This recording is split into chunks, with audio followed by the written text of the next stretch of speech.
बिस्मिल्लाहिर्रहमानिर्रहीम। अस्सलाम वालेकुम। मैं हूं मोहम्मद यामीन और आप देख रहे हैं आखिर कब तक। दोस्तों, आज एक बहुत बड़ी रात है, शब्बे मेराज 28 फरवरी। आप तमाम मुस्लिम उम्मा को और पूरी दुनिया को आज की रात मुबारक हो। दुआ करते हैं कि आज की रात सबके लिए अमन, सुकून और बेहतरी लेकर आए। नाज़रीन, आज की रात के साथ साथ अगर दूसरी तरफ देखा जाए तो दुनिया में इस वक्त गोला बारूद, चीखो पुकार और इंसानी जानों के साथ खेला जा रहा है। जैसा कि आप सब लोगों को पता है कि रूस ने यूक्रेन पर हमला कर दिया। आज उस जंग का 5वां दिन है। रूस अपनी फ़ौजों के दस्ते नंबर ब नंबर बढ़ाता जा रहा है। उसकी पेशकदमी यूक्रेन के अंदर जारी है, लेकिन दूसरी तरफ से यूक्रेन डट कर अपना मुकाबला कर रहा है। मगर जहां तक नंबर की बात है तो मुझे नहीं लगता, या हम सबको पता है कि रशिया का मुकाबला करना यूक्रेन के लिए नामुमकिन है। लेकिन दोस्तों, सवाल एक पैदा होता है कि आखिर ये जंग छिड़ी क्यों? इस जंग के पीछे क्या वजूहात थीं और ऐसा क्या हो गया कि रशिया जैसी ताकतवर मुल्क ने यूक्रेन पर हमला कर दिया? नाज़रीन, सोवियत यूनियन के टूटने के बाद, अब यह सोवियत यूनियन क्या है ये मैं किसी और वीडियो में ज़रूर बताऊंगा। सोवियत यूनियन को मैं ऐसा बता सकता हूं कि एक बहुत बड़ा रशियन इत्तेहाद था, जिसके अंदर यूक्रेन और इस तरह के 15 ममालिक और भी मौजूद थे। लेकिन उसके टूटने के बाद रशिया, जिस तरह बाकी मुल्कों ने अपनी खुदमुख्तारी का ऐलान किया, इसी तरह यूक्रेन ने भी अपनी खुदमुख्तारी का ऐलान किया।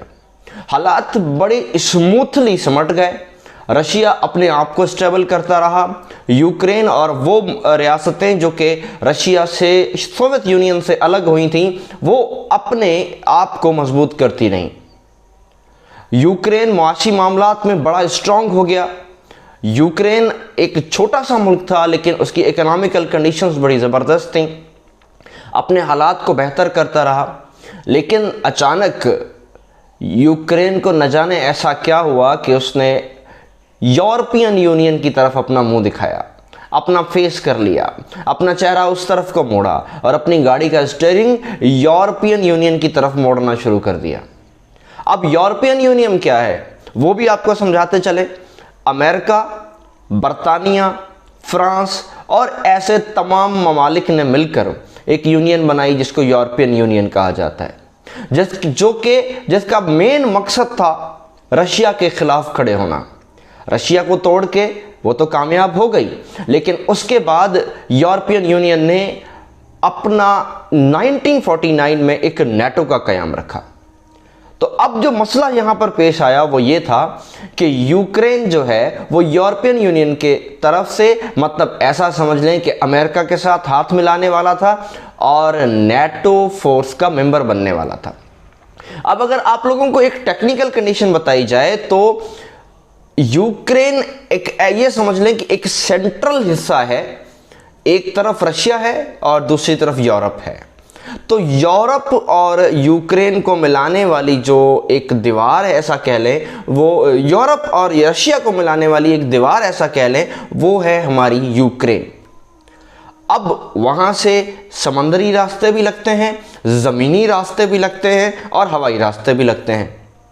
अब हुआ क्या है कि जिस वक्त नेटो की तरफ यूक्रेन ने अपना कदम बढ़ाया, तो ये आज की बात नहीं है। ऐसा नहीं है कि प्यूटिन जो है रशियन प्रेसिडेंट, वो सोते हुए उठा और उठ के उसको ख्वाब आया कि मैं यूक्रेन पे हमला करूंगा और जनाब अपनी फ़ौजों को आगे बढ़ा दिया। ऐसा नहीं है।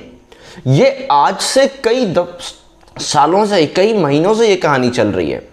नवंबर में पहली दफ़ा ये खबर मिली थी कि रशिया ने अपनी फ़ौजें जो है वो यूक्रेन के बॉर्डर्स पे बढ़ाना शुरू कर दी हैं। और यूं फिर बढ़ते आज 5 दिन पहले ये यूक्रेन ने हमला किया। यूक्रेन पर हमला किया गया रशिया की तरफ से। देखने में तो ऐसा लगता है कि यूक्रेन डट के मुकाबला कर रहा है, लेकिन अगर नंबर जो कंडीशंस बता रहे हैं वो ऐसा कुछ नहीं है। रशिया अपनी 5% या 10% ताकत के साथ अभी तक लड़ रहा है। ऐसा क्या है, ऐसा वो क्यों कर रहा है, क्यों वो यूक्रेन पर कब्जा नहीं कर सकता, ये अभी तक हमें समझ नहीं आया। लेकिन दूसरी तरफ से अमेरिका चीख रहा है, बरतानिया चीख रहा है, फ्रांस चीख रहा है। रशिया का एक ही मुतालबा था, जो तब भी था, जो अब भी है, कि यूक्रेन की गवर्नमेंट को हटाया जाए और यूक्रेन किसी भी सूरत में नेटो का हिस्सा ना बने।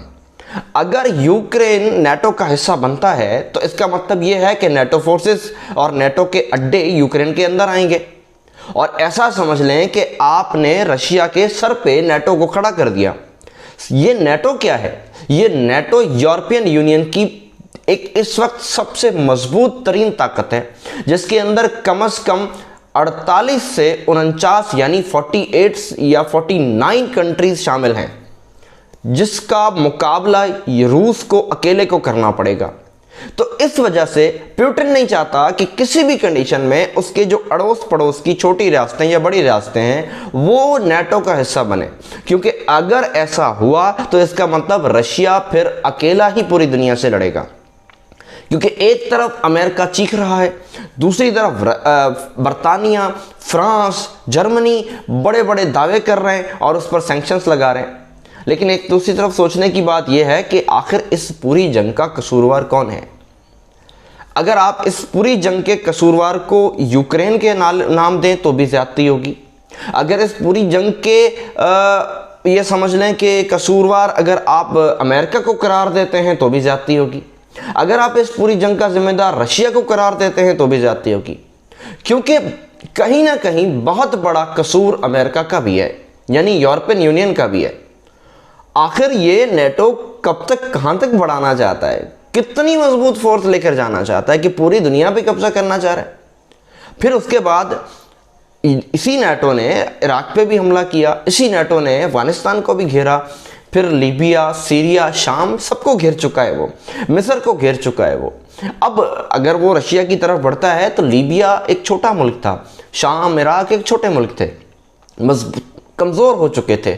लेकिन रशिया ने 20 सालों में अपने आप को इतना ज़्यादा मजबूत किया है कि अब वो रशिया की वो कंडीशन नहीं है जो पहले, आज से पहले थी। वो इस वक्त वर्ल्ड सुपर पावर कहलाता है। अब दूसरी बात, मजे की बात ये हुई है कि जो एक हौलनाक तरीन मामला है कि रशिया ने अपने जौहरी हथियार, जौहरी फौजों को एक्टिव कर दिया। आखिर ये क्या है? इससे पहले मैं भी खामोश था और मैंने कोई वीडियो भी नहीं इस पर बनाई। रीज़न ये था कि एक मामूल की जंग ख़त्म हो जाएगी। लेकिन सवाल ये पैदा होता है कि अगर ये जौहरी ताकतें इस्तेमाल की जाती हैं, और रशिया वो मुल्क है जो कि दुनिया का सबसे ज़्यादा जौहरी बम रखने वाला मुल्क है, अगर वो अपनी जौहरी ताकत को इस्तेमाल करता है तो बहुत ज़्यादा तबाही हो सकती है। क्या वो ऐसा करेगा? क्योंकि आज से पहले जब एक बात कही जा रही थी कि ये रशिया यूक्रेन के बॉर्डर्स पे अपनी फौजें नहीं भेजेगा, उसने भेजी। फिर उसके बाद ये भी कहा जा रहा था कि रशिया यूक्रेन पे हमला नहीं करेगा, उसने किया। इससे पहले अगर बात की जाए तो अगर ये भी कहा जाता था कि रशिया ने जब जॉर्जिया पे हमला किया था तो तब भी ये कहा जाता था कि रूस जॉर्जिया पे हमला नहीं करेगा, और उसने तबाही मचा दी जॉर्जिया में। और अब ये कहा जा रहा है कि रशिया न्यूक्लियर वेपन इस्तेमाल नहीं करेगा। अल्लाह ना करे करे, लेकिन पुतिन से किसी भी अच्छी आपके पास उसकी उम्मीद नहीं है। अब सवाल ये पैदा होता है कि दुनिया किस तरफ जा रही है। अमेरिका पाकिस्तान का दोस्त है, और पाकिस्तान जिस दिन हमला हुआ उस दिन पाकिस्तानी प्राइम मिनिस्टर जो है वो रशियन प्रेसिडेंट के साथ बैठा हुआ था। ये एक बड़ा सवाल है। इंडिया और रशिया के बहुत अच्छे ताल्लुकात हैं, लेकिन अब इंडिया फंस चुका है कि इंडिया जाएगा कहाँ। एक तरफ फ्रांस, डेनमार्क, जर्मनी, अमेरिका, बरतानिया ये चीख चीख के उसके खिलाफ बोल रहे हैं, अब रशिया के खिलाफ बोल रहे हैं। क्या रशिया को सैंक्शंस की वजह से कोई नुकसान होगा या नहीं होगा? आज की एक ताज़ी खबर ये भी मिली है कि रशिया की तरफ से और यूक्रेन की तरफ से मुज़ाकराती वफद जा चुके हैं बेलारूस के बॉर्डर पर, और वहाँ पर बेलारूस जो है वो इस मुज़ाकरात का जिम्मेदारी ले रहा है और वो जिम्मेदारी करा रहा है। क्या अब ये बंदा जो ये मामला, ये बेलारूस के जो प्रेसिडेंट साहब हैं, ये मामला को हल करा सकेंगे या नहीं करा सकेंगे? क्या रशिया न्यूक्लियर वेपन की ज़रूरत है रशिया को?